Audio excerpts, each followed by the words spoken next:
Hi everyone, welcome back to my YouTube channel. I am Sujata Tiwari presenting this chapter about the tense. ये सिर्फ एक chapter ही नहीं होगा बल्कि हम इसकी एक पूरी प्लेलिस्ट एक पूरी सीरीज बनाएंगे जिसमें सभी टेंसेस आपको मिलेंगे. It will not only 12 tenses, सिर्फ ये 12 टेंसेस नहीं होंगे. जहां तक हमने पढ़ा है हमें 12 टेंसेस पता है, बट इनकी एक एक सिंगल फॉर्म भी हम पढ़ेंगे. पॉजिटिव, नेगेटिव, इंटरोगेटिव, ठीक है, ये भी हम इसके अंदर करेंगे. तो इस तरह से ये 36 डेज की एक पूरी सीरीज होगी जिसको आप समझेंगे 36 वीडियोस के साथ में. तो गाइस ट्रस्ट मी, आपकी लाइफ में आपको टेंसेस अभी तक नहीं अच्छे से समझ आए होंगे, but at this moment you will not only understand the tenses but also you will understand कि एक्चुअल में इनका यूज कहाँ होता है. हम लोग क्या है, हम लोग सिर्फ रटने के लिए पढ़ते हैं, बट मेरी सीरीज के अंदर आप समझोगे, देन आपको खुद ब खुद याद होगा. प्रैक्टिस सीरीज, प्रैक्टिस क्वेश्चंस भी आपको मिलेंगे इसके साथ साथ. तो गाइज बिना देर किए स्टार्ट करते हैं. तो व्हाट इज टेंस? टेंस क्या होता है? टेंस हमें टाइम पीरियड को बताता है, किसी भी समय को बताता है और किसी भी काम को कि वो कब हुआ था, वो कब हो रहा है या फिर वो कब होगा. तो मतलब एक टाइम के एक्शन को बताता है, किस टाइम में कौन सा एक्शन हुआ. वो पास्ट में हुआ मतलब बीत चुका है, वो काम हो चुका है. प्रेजेंट में है यानी वो काम अभी हो रहा है, या फिर वो जो काम है वो कब होगा, भविष्य में कब होगा. तो इन सारी चीजों को, कोई भी जो एक्शन है वो कब होगा, उसको हम टेंस के थ्रू यूज करते हैं इंग्लिश के अंदर. जैसे कि मैं क्रिकेट खेलती हूँ, ठीक है, ये प्रेजेंट बता रहा है मेरा, तो आई प्ले क्रिकेट. ठीक है, मैंने क्रिकेट खेला था या फिर मैंने कल क्रिकेट खेला, तो उसको बोलेंगे आई प्लेड क्रिकेट. तो ये क्या है, आई प्लेड क्रिकेट यस्टरडे, मतलब मैंने बीते हुए कल में क्रिकेट खेला था. ठीक है, तो वो टाइम चला गया. अब मैं क्रिकेट खेलूंगी या फिर मैं कल क्रिकेट खेलूंगी, तो I will play cricket tomorrow. तो ऐसे हम बीते हुए कल को, आज को और आने वाले कल को बताने के लिए इंग्लिश में टेंसेस को यूज करते हैं.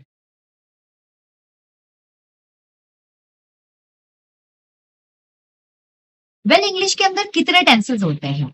इंग्लिश ग्रामर में टोटल 12 टेंसेस होते हैं और इन 12 टेंसेस के लिए भी इनको 3 पार्ट्स में डिवाइड किया गया है. ठीक है, 12 टेंसेस है, हर किसी के 3 टाइप्स हैं, तो टोटल 36 टाइप्स आपको मिलेंगे. पहला है प्रेजेंट टेंस. प्रेजेंट टेंस के अंदर जो फॉर्म्स हैं, 4 फॉर्म होती हैं: present indefinite, present continuous, present perfect, present perfect continuous. Past के अंदर भी आपको सेम मिलेंगे, past indefinite, continuous, perfect, perfect continuous. Similarly future में देखेंगे तो वो भी यही रहते हैं, indefinite, continuous, perfect, perfect continuous. यही होता है, बस टाइम जोन प्रेजेंट, पास्ट और फ्यूचर के साथ लगा के आप बता दोगे. तो टोटल हमारे 12 टेंसेस होते हैं और 12 टेंसेस के अंदर 3 अलग अलग फॉर्म्स भी होती हैं, that is affirmative, negative and interrogative. तो ये भी हम तीन तीन फॉर्म सबके अंदर पढ़ेंगे. यानी प्रेजेंट इंडेफिनिट की 3 फॉर्म है, जैसे मैंने आपको बताया अभी, अफर्मेटिव, नेगेटिव, इंट्रोगेटिव. तो ये हम प्रेजेंट इंडेफिनिट के अंदर पढ़ेंगे. सिमिलरली 2, 3, 4, 5 मतलब जितने भी हमारे 12 टेंसेस है उसके अंदर हम सेम चीजें पढ़ेंगे. तो I hope this is clear to you कि टोटल 12 टेंसेस हमको पढ़ने हैं और उनके अंदर जो 3 फॉर्म्स दिए हुए हैं वो भी हमें पढ़ने हैं. तो guys let's begin with present tense. Present tense अभी के समय को बताता है, आज के समय को बताता है, आपकी आदतों को बताता है, जो काम आप रोज करते हो या जो काम अभी हो रहा है. ठीक है, कुछ जनरल ट्रूथ होते हैं. तो ऐसी चीजों को जो है हम प्रेजेंट टेंस के, या ऐसी बातों को हम प्रेजेंट टेंस के अंदर रख के बताते हैं. जैसे मैं स्कूल जाती हूँ तो आई गो टू स्कूल. वह चाय पीती है, शी ड्रिंक्स टी. सूरज पूरब में उगता है, तो the sun rises in the east. तो इससे क्या है कि ये जो मैंने आपको बताया, the sun rises in the east, ये क्या है, ये एक जनरल ट्रूथ है, यूनिवर्सल ट्रूथ है, क्योंकि सूरज जो है वो पूरब से ही उगेगा, पश्चिम से नहीं उग सकता है ना. तो ऐसे जनरल ट्रूथ्स के लिए भी हम प्रेजेंट टेंस के अंदर फॉर्म सेंटेंसेस बनाते हैं. वह चाय पीती है मतलब उसकी एक आदत है, ये एक हैबिट बता रही है कि वो चाय पीती है, आज भी पीती है, कल भी पीती थी और आने वाले समय में भी पिएगी. तो ये भी एक आदत बता रही है. तो आदत और जनरल फैक्ट्स, ठीक है, और जो काम अभी हो रहे हैं उनको बताने के लिए हम प्रेजेंट टेंस को यूज करते हैं. Past tense. पास्ट टेंस जैसे कि मैंने बताया, पास्ट से पता चलता है बीती हुई चीज, है ना, बीती हुई बातें. तो बीती हुई बातों को बताने के लिए हम जो टेंस यूज करते हैं वो पास्ट टेंस यूज करते हैं. ऐसे काम जो भूतकाल में हो चुके हैं या जो फिर पास्ट टाइम में हो चुके हैं उनके लिए हम पास्ट के टेंसेस यूज करते हैं। जैसे कि मैंने कल क्रिकेट खेला, आई प्लेड क्रिकेट येस्टरडे। उसने खाना बनाया या फिर उसने खाना बनाया था, शी कुक्ड फूड। ठीक है, उन्होंने दिल्ली की यात्रा की थी या उन्होंने दिल्ली की यात्रा की, तो दे विजिटेड दिल्ली। तो हमने क्या किया, हम किसी पर्सन को कोई ऐसा कुछ ऐसी बातें जो हो चुकी है, जो बीत चुकी हैं, उनको हम बताने के लिए पास्ट टेंस को यूज करते हैं और इसी से सेंटेंसेस बनाते हैं, इसलिए हम पास्ट टेंस को यूज करते हैं। Moving to the future tense.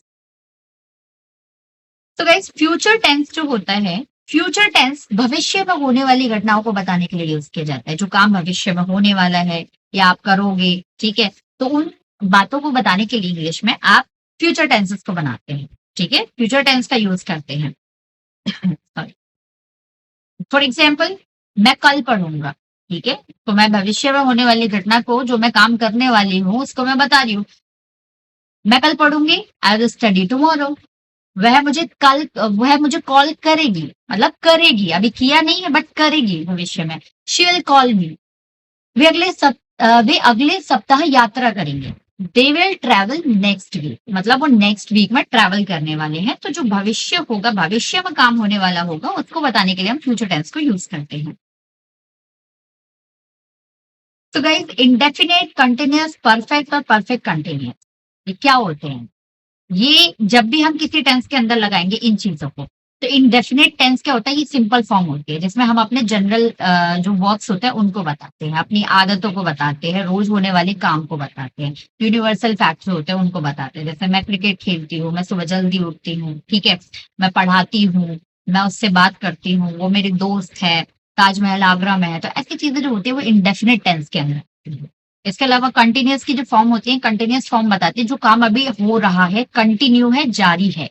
जैसे कि मैं पढ़ रही हूँ, मैं खेल रही हूँ, वो मुझे देख रही है, वो मुझे बुला रही है, मतलब जो काम कंटिन्यू है, अभी हो रहा है जस्ट, उसके लिए हम कंटिन्यूअस फॉर्म यूज करते हैं बताने के लिए इंग्लिश के अंदर। परफेक्ट का मतलब होता है जो काम हो चुका है, अभी अभी हुआ है जस्ट, ठीक है, प्रेजेंट के अंदर ही हुआ है। जैसे मैं क्रिकेट खेल चुकी हूँ, ठीक है, मैंने क्रिकेट खेल लिया है, मैं अभी किसी को बता रही हूँ, जस्ट अभी मैंने, किसी ने मुझसे पूछा कि आपने खेल लिया, तो आपने क्रिकेट खेल लिया, मैंने बोला हाँ, मैंने अभी जस्ट क्रिकेट खेल लिया है, या फिर मैंने क्रिकेट खेल लिया है। तो अभी मैंने जो काम किया है उसका इफेक्ट मेरे प्रेजेंट पे है, तो डेफिनेटली वो क्या है कि मेरा काम पूरा परफेक्टली हो गया है। That's why we considered it perfect tense, कि मतलब ये काम अभी जारी नहीं है, ये काम अभी हो चुका है just in the present. Past में बोलोगे तो फिर वो पास्ट फॉर्म बन जाएगी कि मैंने खेला था, ठीक है, मैं खेल चुका था, मैं खेल लिया था, तो वो पास्ट फॉर्म बनती है। बट परफेक्ट का मतलब होता है जो काम अभी अभी हुआ है उसका इफेक्ट प्रेजेंट के ऊपर अभी भी है, तो इसलिए हम परफेक्ट टेंस को यूज करते हैं। परफेक्ट कंटिन्यूअस बताता है कि कोई काम कितने बजे से हो रहा है। अब यहाँ पे एक चीज देखो, कंटिन्यूअस, कंटिन्यूअस बताता है मैं खेल रही हूँ, मैं पढ़ रही हूँ, मैं उठ रही हूँ, मैं बैठ रही हूँ, राइट। लेकिन परफेक्ट कंटिन्यूअस बताता है कि मैं कितने बजे से कोई काम कर रही हूँ, कितने दिन से कोई काम कर रही हूँ, या किस समय से कोई काम कर रही हूँ, तो उसके लिए हम परफेक्ट कंटिन्यूअस को यूज करते हैं। तो परफेक्ट कंटिन्यूअस सिंपली आपके टाइम जोन को बताता है कि कोई काम जो हो रहा है वो कब से हो रहा है, इसलिए हम परफेक्ट कंटिन्यूअस को यूज करते हैं। आई होप आपको इन चारों फॉर्म्स का पता चला होगा। इन्हीं चारों फॉर्म को हम पास्ट में, प्रेजेंट में, फ्यूचर में यूज करने वाले हैं कि ये कैसे यूज होंगे।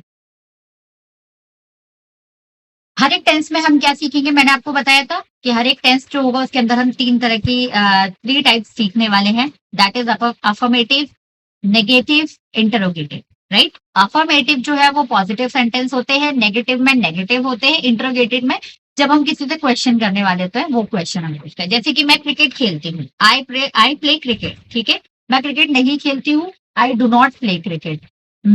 क्या मैं क्रिकेट खेलती हूँ, डू आई प्ले क्रिकेट। तो ऐसे क्वेश्चंस को बनाने के लिए इन तीनों फॉर्म्स को हम यूज करते हैं। इन्हीं फॉर्म्स को बोला जाता है affirmative, negative, interrogative. Same as अगर आप मान लो कोई काम कर रहे हो अभी, ठीक है, जैसे कि मैं पढ़ा रही हूँ, ठीक है, आई एम टीचिंग, मैं नहीं पढ़ा रही हूँ, आई एम नॉट टीचिंग, ठीक है, क्या मैं पढ़ा रही हूँ, एम आई टीचिंग। तो इस तरह के क्वेश्चंस को बनाने के लिए हम इन तीनों फॉर्म्स को लगाते हैं। इसलिए मैंने आपको बताया कि हम हर एक टेंस के अंदर जो थ्री फॉर्म्स है, हमारी थ्री टाइप्स है, उनको भी इसके अंदर पढ़ेंगे। तो इस तरह से हम इसे यूज करते हैं। आई होप आपको सारी चीजें क्लियर हुई होंगी। तो गाइस इस तरीके से हम इस चैप्टर को करने वाले हैं। और अभी जो आप देख रहे हैं कि इंग्लिश के सेंटेंसेस कैसे बनाते हैं, उसके अंदर कुछ जो फॉर्मूलाज आप बनाएंगे, 3 चीजें आपको कॉमन मिलेंगी। वो है सब्जेक्ट, वर्ब और ऑब्जेक्ट। हर एक सेंटेंस का एक फॉर्मूला होता है बनाने के लिए, ठीक है। वो हम चैप्टर वाइज पढ़ेंगे, वो हमारे जो वीडियो वाइज आपको मिलेगा। अभी मैं आपको बता देती हूँ 3 जो कॉमन चीजें आपको मिलने वाली हैं वो क्या क्या रहेंगी। वो रहेंगी सब्जेक्ट, वर्ब और ऑब्जेक्ट। बेसिकली ये सब्जेक्ट, वर्ब और ऑब्जेक्ट होता क्या है। सब्जेक्ट का मतलब होता है कि किस पर्सन के बारे में बात हो रही है और कौन वो काम करने वाला है, ठीक है। जैसे कि I, we, you, they, he, she, it, किसी का नेम राहुल है ना, प्रिया, अंकित, ये सब सब्जेक्ट हो जाते हैं। जैसे कि आई, मैं, हम, वी, यू, तुम, तो ये सारी जो चीजें आती है वो सब्जेक्ट के अंदर आती है। इसके अलावा समवन, एनीवन, एवरीवन, एनीबडी, ठीक है, ये सब हमारे सब्जेक्ट होते हैं। मतलब जो काम करने वाला होता पर्सन होता है या जो काम कर रहा होता है उसको हम सब्जेक्ट बोलते हैं। अब आती है बात वर्ब की। वर्ब हम सिंपली बोल देते हैं क्रिया होता है वर्ब का मतलब, है ना। तो वर्ब क्या होती है, वर्ब एक्शन को बताती है। किसी पर्टिकुलर टाइम में कोई एक्शन आप कर रहे हो, जैसे कि हंसना, बोलना, खेलना, कूदना, आना जाना, बैठना, उठना, ठीक है। तो ये सब होते हैं इंग्लिश के अंदर वर्ब कहलाते हैं। ईट, है ना, गो, कम, प्ले, कुक, तो ये सारी चीजें वर्ब कहलाते हैं। ऑब्जेक्ट होते हैं हमारे नाउन। नाउन बोलो आप, ऑब्जेक्ट बोलो, एक ही बात है। क्योंकि जो ऑब्जेक्ट होता है, ऑब्जेक्ट के ऊपर हमारा एक्शन होता है, ठीक है। वर्ब क्या है, वर्ब एक्शन बताता है और एक्शन किस पे होता है, ऑब्जेक्ट पे होता है, ठीक है। फॉर एग्जाम्पल यहाँ पे एक सेंटेंस आप देख पा रहे हैं, आई ईट एन एप्पल। तो आई सब्जेक्ट हो गया, क्या हो रहा है, खाने के लिए एक्शन क्या हो रहा है, खा रहे हैं, है ना। मैं सॉरी, मैं एप्पल खाता हूँ या मैं एप्पल खाती हूँ। तो कौन खाता है एप्पल, आई, मैं, है ना। खाना मतलब ईट, ये क्या हो गया, एक एक्शन हो गया। खाना एक एक्शन हो गया आपका, ईट, ठीक है। और क्या खाते हैं, एप्पल खाते हैं, ठीक है। एप्पल खाते हैं, तो एक्शन किसके ऊपर हो रहा है, जो हम खा रहे हैं वो एप्पल खा रहे हैं। तो एप्पल जो होगा वो हमारा ऑब्जेक्ट हो जाए। ऑब्जेक्ट का मतलब हो गया किसी भी प्लेस का नाम, किसी जगह का नाम, किसी जानवर का नाम, किसी भी ऑब्जेक्ट का नाम, ठीक है। तो हम वहां पे उसको जो है ऑब्जेक्ट के अंदर रख लेते हैं। जैसे कि इसके अलावा आई प्ले क्रिकेट, तो आई के अलावा मैं दूसरा एग्जाम्पल ले लेती हूँ, यू प्ले क्रिकेट, ठीक है, तुम क्रिकेट खेलते हो। तो कौन खेलता है, तुम, तो तुम हो गया हमारा सब्जेक्ट, ठीक है। यू हमारा सब्जेक्ट हो गया। इसके अलावा प्ले हमारा खेलना, एक एक्शन क्या हो रहा है, खेलना, है ना, खेलते हो। तो यू हमारा सब्जेक्ट है, प्ले हमारा वर्ब है, क्या खेलते हो, क्रिकेट खेलते हो। तो एक्शन किसके ऊपर हो रहा है, क्रिकेट के ऊपर हो रहा है ना। क्रिकेट है तभी उसको खेल रहे हैं, तो क्रिकेट को खेल रहे हैं, तो जो एक्शन हो रहा है वो क्रिकेट के ऊपर हो रहा है, इस वजह से ऑब्जेक्ट हमारा क्रिकेट है। आई होप आपको ये चीज समझ आ गई होगी, सब्जेक्ट, वर्ब और ऑब्जेक्ट क्या होता है। बाकी अभी आपको ज्यादा प्रेशर नहीं लेना है दिमाग पर कि यार ये क्या है। धीरे धीरे जब आप चैप्टर करोगे, सीरीज को करोगे कंप्लीट, तो आपको खुद ब खुद समझ आने लगेगा कि ये सब्जेक्ट, वर्ब और ऑब्जेक्ट क्या होता है, क्योंकि बार बार इनका यूज होने वाला है। तो यही पूरे जो ग्रामर स्ट्रक्चर कोर्स है उसके फाउंडेशन है, एक तरह से हम ये कह सकते हैं, ठीक है। आई होप इस चैप्टर में जो भी मैंने आपको बताया क्लियर हुआ होगा। बाकी आपको इस चैप्टर से रिलेटेड कोई भी डाउट होता है, आप कमेंट सेक्शन में जाके अपनी बातें लिख सकते हैं, ठीक है। देखिए एक एग्जाम्पल और मैंने आपको दिया है यहाँ पे, आए, राहुल, शी, दे, है ना, जो कार्य अवस्था बताए, ईट, प्ले, स्टडी, राइट, ये सब हमारे वर्ब होते हैं। ऑब्जेक्ट हमारे बुक, वाटर, फुटबॉल, ये नाम आप देख सकते हैं चीजों के, है ना, तो ये सब ऑब्जेक्ट होते हैं। तो ये भी कुछ एग्जाम्पल्स है, आप देख सकते हो इसको, ठीक है। एज एन एग्जाम्पल आप देख सकते हो, वैसे मैं बता चुकी हूँ बट स्टिल आप देख सकते हो example. I eat an apple, she reads a book, Rahul drinks water. अब आप आई थिंक इसमें आइडेंटिफाई कर सकते हो कि कौन सा सब्जेक्ट है, कौन सा वर्ब है एंड कौन सा ऑब्जेक्ट है।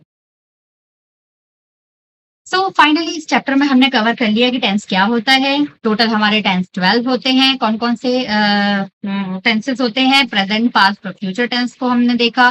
फिर इसी के अंदर कितनी फॉर्म्स होती हैं हमने वो देखी, चारों फॉर्म देखी, ठीक है। सब्जेक्ट, वर्ब, ऑब्जेक्ट क्या होता है वो हमने समझा। तो ये सारी चीजें हमने, बेसिक चीजें टेंस के बारे में समझ ली हैं। अब हम नेक्स्ट चैप्टर जो स्टार्ट करेंगे वो करेंगे प्रेजेंट इंडेफिनिट टेंस के साथ में। प्रेजेंट टेंस की सीरीज हम स्टार्ट करेंगे जिसमें प्रेजेंट इंडेफिनिट टेंस को हम सबसे पहले करेंगे उसकी positive form, affirmative form. Guys till the time, bye bye, take care to all of you And please do not forget to like, subscribe, and share this video. Thank you so much. Have a good day. Bye bye.